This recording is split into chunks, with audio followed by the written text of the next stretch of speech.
ফেসবুকেও পোস্ট করি, বিভিন্ন জায়গায় অনেকের সাথে কথা বলি যে আসলে এটাই করা যায় কিনা।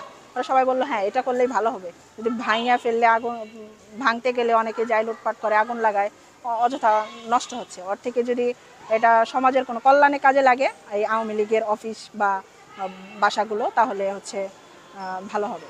এর জন্য ওই দিন শুধু অফিসটা ভেঙে চলে গেছিলাম, আর ভাঙি নাই, কিছু না তাইলে ভাঙবো না, শুধু অফিসটা একটু ভেঙে রেখে যাই। তারপরে এটা হচ্ছে কোনো বৃদ্ধাশ্রম বা পাগলের আশ্রম, এতিমখানা কোনো কিছু করব। এর জন্য জহেরের বাসাটা হচ্ছে পাগলের আশ্রমের জন্য সিলেক্ট করা হয়েছিল। এর জন্য আজকে হচ্ছে এই পাগল যা ছিল আশ্রমের সব পাগল এখানে নিয়ে আসা হয়েছে আজকে। এখন আশ্রম তো আমি দেখাশোনা একাই করতেছি। তাহলে কি এটা কি দখল বলা হয় না?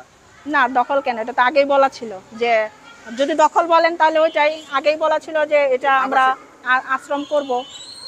আর এখন আবাসিক এলাকা আগে আপাতত রাখি, যদি দেখি যে এখানে বেশি সমস্যা হচ্ছে তাহলে যারা একটু সুস্থ আছে ওদেরকে এখানে রাখবো, আর যারা বেশি পাগল তাদের হয়তো অন্য কোনো আওয়ামী লীগের বাসা যেগুলো সিলেক্ট করা হয়েছে হয়তো বিবেচনা করে যে কোনটায় রাখলে আশেপাশে মানুষের সমস্যা না হয়।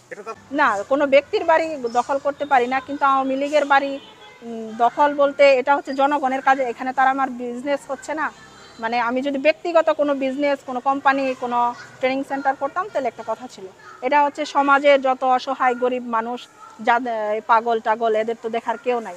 এই সমাজের গরিব মানুষ, এই পাগলটা রাস্তায় না থেকে আওয়ামী লীগের বাড়ি এখন পড়ে আছে পতিত।